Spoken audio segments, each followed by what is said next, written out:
It wasn't quite the green carpet everyone expected, but a stylish black carpet was rolled out for the Hollywood premiere of The Green Lantern in front of Grauman's Chinese Theater Wednesday night. The comic book superhero sure got the blockbuster special effects treatment for its big screen turn. Most of the film's principal photography took place using motion capture and green screen technology. But that didn't make the film any easier to make for star Ryan Reynolds. This one was work, from what I heard and what I saw. This was work. A lot of harnesses, a lot of tight-fitting uniforms.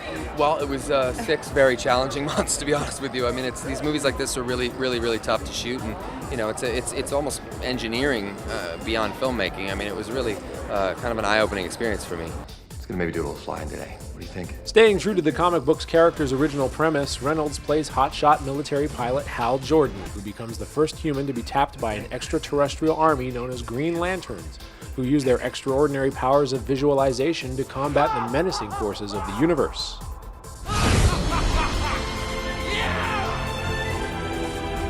I don't need to tell you who we are. They say playing the villain is the most fun ever because you don't have to follow any code. You can do whatever you want. They're fun because you get the best lines, you get the best clothes, and you can be bad, and that's okay. When Earth is threatened by a massive shape-shifting galactic creature called Parallax, Jordan's newfound lantern abilities become the planet's last line of defense. For the creative minds behind the film, the real challenge was balancing action, romance, and believability, all while remaining true to the character's comic book origins.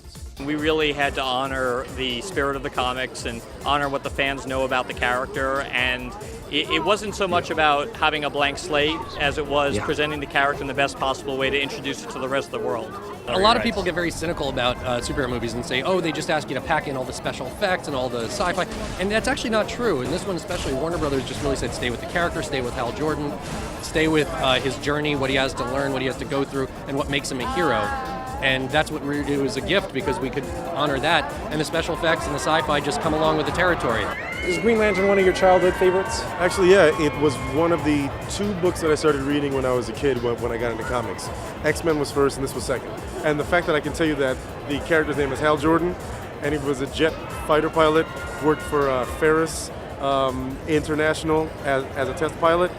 Geek! The Green Lantern is just one more in an already superhero-packed year at the movies. Currently, the box office is dominated by the mutant battle prequel X-Men First Class. The Viking actioner Thor can still be found on the big screen, and still to come this summer, Chris Evans as Captain America. We'll find out if the Green Lantern can burn bright with audiences when it lights up theaters in 3D this Friday. In Hollywood, Scott Edward, CBSNews.com. It's going to be big. It's going to be big. It's going to be a green weekend. Green weekend.